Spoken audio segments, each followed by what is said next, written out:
Wait a minute, does this have something to do with Peter and Courtney being at the clinic yesterday? Yeah. Ben, please tell me what's going on. Well, first, Peter paid me a visit looking for Courtney, and then Dave called looking for Peter. Then I found out they both went to the clinic. When I asked why, Dave got so defensive he practically hung up on me. Huh. Well, I wish I could tell you why, but I missed all the action myself. This woman collapsed over at the laundromat across the street, and I had to go over and take care of her. When I got back, I found out something had happened, but when I questioned Dave about it, he wouldn't say anything. I take it from all this you haven't talked to Peter about it yet. No, he came in late last night. I tried staying up, and it got to be around 1:30. I just gave up and went to bed. You know, I think maybe he did that on purpose. You're right. Because I didn't want to face an inquisition like this.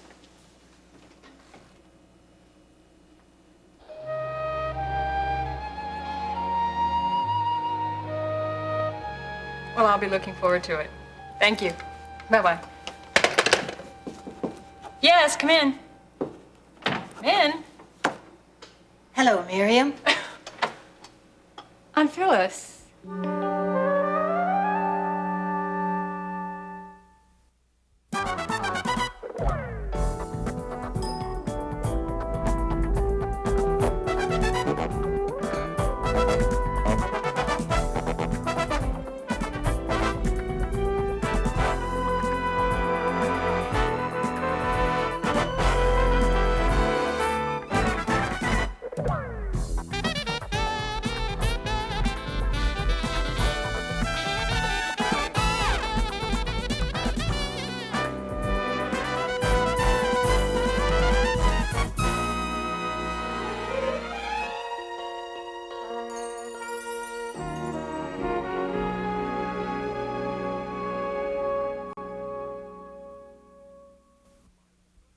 You know, you've gotten into a bad habit of doing that a lot lately. Doing what? Assuming what other people are going to do. Maybe I'm just Hey, becoming... Peter, look, don't be stupid. Now, you just give us an adult statement, give us a chance to make an adult response. I went down to the clinic yesterday. I was doing some research for one of the reporters, and it was on public health in the school system. And, well, I wanted to see you, but you weren't there. Anyway, I was working along, and I heard a familiar voice talking to Dr. Phillips. It was Vaughn Sumner. Now, fortunately, he didn't see me. But come to find out, he's been going down to the clinic because he's got a little problem that he wants to keep quiet. I found out because I saw his chart. Please say you didn't do that. Don't try to get me to apologize. That's what Dr. Phillips wants me to do. Peter, don't you understand what you did? Don't you understand what Sumner did? He gave you guys a fake name. Now he's trying to lie to Courtney and marry her under false pretext. All right, that may all be true, but the doctor-patient relationship is one of confidentiality and mutual trust. And if we doctors can't maintain that trust, then it totally destroys the entire healthcare system. What about the trust between a husband and his wife, huh? That's more important. Now he's trying to marry her and get her into some miserable relationship. He's sterile and impotent. She thinks she's gonna have kids with him. All right, granted. His actions are hurting Courtney, but yours are violating his right to privacy. Now, you may think you've earned that right, but believe me, Peter, you have not. I'm trying to save Courtney. Am I the only one to see that? No. Thank you. You don't approve of this. I just want to hear the rest of the story before I say anything. What did you do with the information, Peter? I confronted Vaughn with it. I told him not to marry her, and he dared me to stop him. So then you went to tell Courtney? Yes. I tried to get Dr. Phillips to back me up on it, but he wouldn't. Don't you understand? I'm doing what's right. No, Peter. What you did was wrong. Well, have a seat and let me take your coat. Well, I'll keep my coat, thanks. I feel a little chilly still. Well, when did you, Last night. I had not heard a thing. No one had told me at all. Well, that's because no one knows but you, so far. I don't understand. Oh, where to begin? Well, it seems the Alzheimer's disease is in remission. Well, I know that isn't the proper term, but that's the best way to describe what's happened. And since it is, and my daughter's getting married today, I wasn't about to stay cooped up in that high-priced, padded cell. Don't be shocked, Miriam. That's the best way to describe it. That's what it is. So you just left? I think escaped would be more accurate. Oh, really? Oh, Miriam. I'm all right. Well, except for a few moments of disorientation. Look at me. I've done more in the past 12 hours than I have in the past 3 years. Well, I must admit, I'm a little curious as to how this all happened. It must not have been easy. And besides, how did you ever find me here? Well, it was a little like being a freshman at Foxcroft again. Out the window and over the wall. Really, over the wall? No, well, almost. I got a taxi home and did some hurried packing, and I barely made the flight here to Kingsley, and it was much more difficult finding you. I failed at all the conventional methods, and I finally had to get on the phone and call your father's office, pretending to be a college classmate. I practically had to beg them to give me any information as to where I might find you. And they finally gave me this address, and here I am. Not bad for an over-the-hill society matron, would you say? I'm impressed. I'm very impressed.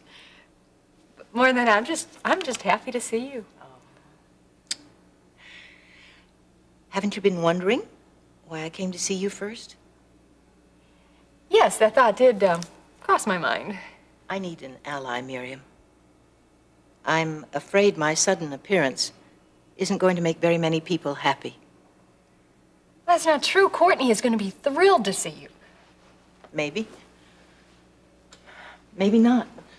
I may be forced to do something that she won't like.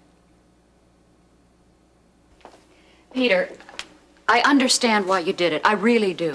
And I'm sorry if this is so painful Thanks, for Mom. you. I don't need any of your pity. No, only our unqualified approval. Peter, listen to yourself. What you're doing is making a case for the ends justifying the means. Does it have to be a bad connotation? Yes, it does. Because anything won through deceit is doomed to fail. I kind of find this hard to take here. This is the same guy who lied to my Aunt Nancy about dropping this lawsuit. That was different. How? I'll tell you how. She gave me permission to prove what Dan Myers really was. I don't believe that now, and I didn't believe it then. Come on, the ends justify the means. Be honest with yourself, Ben. All right, Peter, I'll be honest with No, I myself. have a better line for you here. This is a good one. Do as I say, not what I do. Don't get me wrong, I think what you did to Nancy was very ingenious. I think she got what she deserved. I just want Von Sumner to get what he deserves. And I can't do that without Dr. Phillips. That's why I need you. No. Why not? It's nothing different than what you did to Nancy. Well, maybe I was wrong, but I'm not about to make the same mistake a second time, Peter. This is real cute. Very convenient, yeah. Now that you have what you want, you can admit you're wrong. I'm sorry you see it that way. It's hard not to. Courtney believe you? No. You know, first of all, her father convinced her that I was lying. Lying about him moving her mother from Rose Hill. And now, without Dr. Phillips' help, she thinks I'm lying again. Peter, there may be a way out of this. How? Let me talk to Vaughn. How are you gonna do that? He's not even your patient. Remember, he came to you under Vic Sanders. Yes, I know that. But maybe I can convince Vaughn to tell Courtney himself. To get him to bring her down to the clinic for a consultation.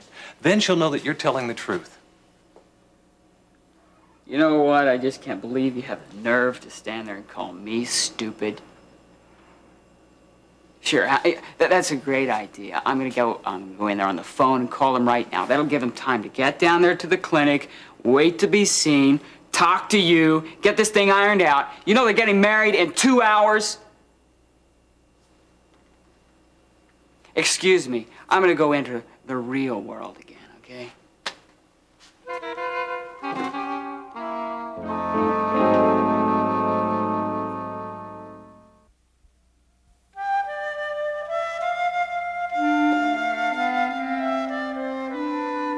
Now, I'm sorry. I should introduce you here. Mrs. Lucas, I'd like you to meet Courtney's mother, Phyllis Carpenter. And this is Mrs. Lucas, my father's housekeeper. Courtney's mother? How do you do, Mrs. Lucas? Oh, I'm pleased to meet you, Mrs. Carpenter. Mrs. Lucas? Oh, she won't be long. She left early this morning. May I take your coats, please? Yes, thank you. Would you... Oh, no, not mine. I'll just keep it. Would you like to go inside? Would you like some coffee or tea? Tea would be lovely, thank you. Oh, I won't be long. Have I ever been here before? No. I didn't think so, but still. No. Of course I haven't. Are you all right? Oh, yes. There was just a moment there when I'm quite all right. Now, Miriam, I don't want any more excuses. I want to know what it is that no one will tell me about Courtney and Vaughn. And how does Peter Davidson fit into their relationship? I think I've told you too much already. I want Courtney to be the one to explain this. Miriam, there simply isn't any time to waste. Now, please answer my question. I don't know, Courtney and Peter. When she came to see me 2 months ago, she said she was in love with him. I think that's possible, yes, but again, I would just be uncomfortable saying anything more, so please, ask Courtney. I will. Thank you very much.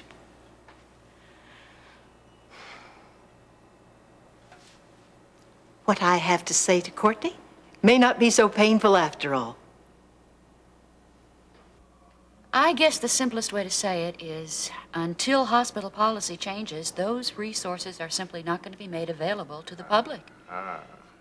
Does that make any sense? No, but it will when I rework it. Well, maybe if I said that it... No, Terry. I was only joking. It's fine, it's fine. Glad I got that out of the way. What was I saying about the Darslum Bible now? I think you said something about Sergeant Brubaker thinks that the bomb may have been intended for Russ. Yeah. But actually, it was Russ that had that assumption first. And it does make sense. It's a good thing that Paula got the thing out of there before the bomb was connected. But unfortunately, Lance still has the Bible. Maybe not. You know, I have a theory that we're going to catch him because of it. This guy has his eyes set on $1 million+ ransom. That should keep him in the area. Hopefully his greed will keep him a little bit off guard. You know what I mean? So, wow. Terry, can I use your phone? Oh, sure, go ahead. Oh, good. Say, did thanks. Paula say anything about where he was? Well, she said that he was in a houseboat someplace. We talked to Jeremy about that, and Jeremy said the same thing. But Paula said he keeps moving around in the boat. Carla, answer the phone. Lady, come on.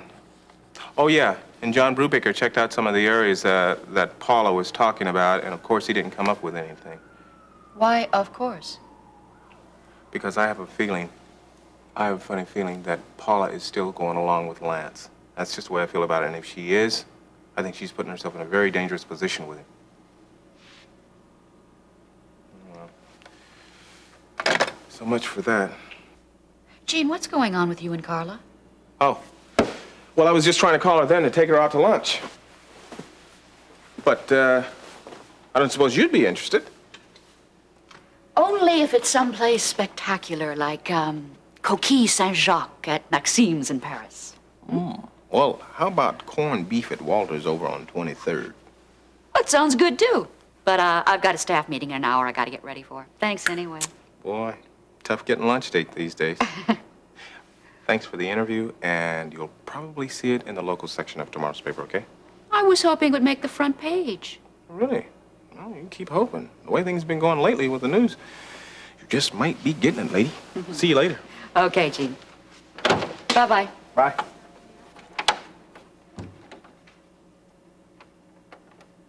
Do you know anything about Courtney's relationship to Peter Davidson? Well, I know that it made Mr. Carpenter and your husband very unhappy. I don't want to seem negative, but whenever he came to visit your daughter, he was rather unpleasant. In what way? Well, he just didn't show respect for Mr. Carpenter or your husband. Did either of them show respect to him? Well, I don't like to... Do you think Courtney is in love with Peter Davidson? But she's marrying Vaughn Sumner this afternoon. Please answer my question, Mrs. Lucas. Well, how could she be? And Vaughn Sumner. Do you like him? Well, I don't know what you mean. Well, it's a simple enough question. Is he a pleasant person? Hmm? Do other people enjoy his company? Is he nice to you? Well, I like him. Very much. And Courtney? How do you think Courtney feels about him? Well, there's no doubt that she loves him very much. Oh, excuse me. Thank you, Mrs. Lucas. You've been a big help. Oh, Mr. Sumner, how good to see you. Since when? Oh, you're having your little joke with me again, I see. You might say that, Mrs. Lucas. Where's Courtney, do you know? Hello, Vaughn. What time did Jean leave? About 10 minutes ago. He stopped by to get a quote from me on that controversy over the new drugs. Oh, excuse me, please. Yes? No, that's 12:30. What? No, tell Dr. Greeley I'll be right there. Thank you. Listen, look, no, you're obviously Carla, busy. Carla, wait. He invited me to lunch. I'm trying to remember where. The Cavalier. No. Leon's Diner. Walter's Restaurant. That was it. Walter's over on 23rd. Okay, thanks. Now listen, I'll catch up with you some other time. Bye-bye. Okay, bye-bye, honey.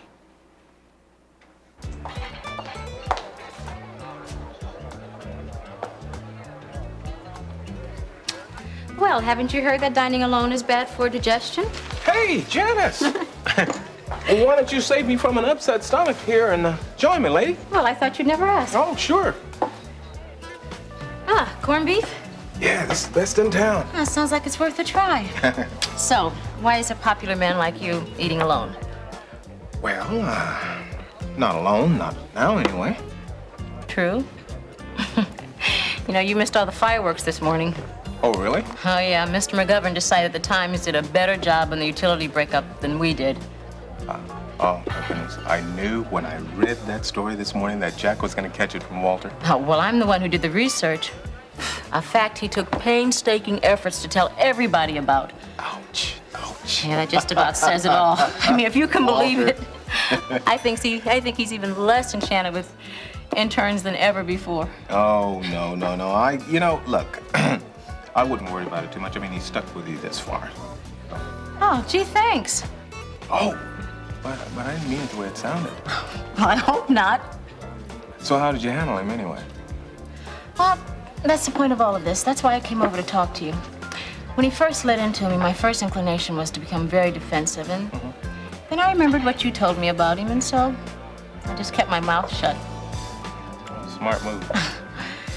Yeah, well, I guess, but you know, it's all because you've been so nice to me. You really helped me through a lot, and this job really means a lot to me. I just wanted to say I appreciate it. Yeah.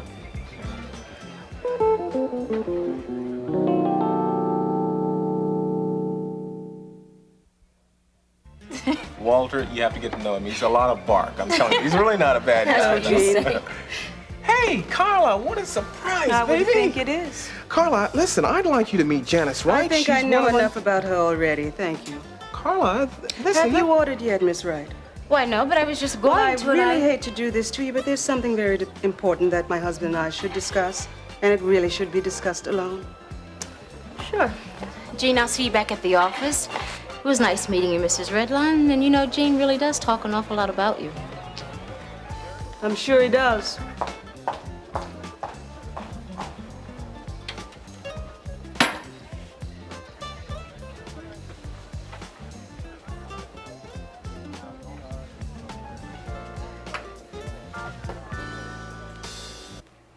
Carpenter, I don't understand.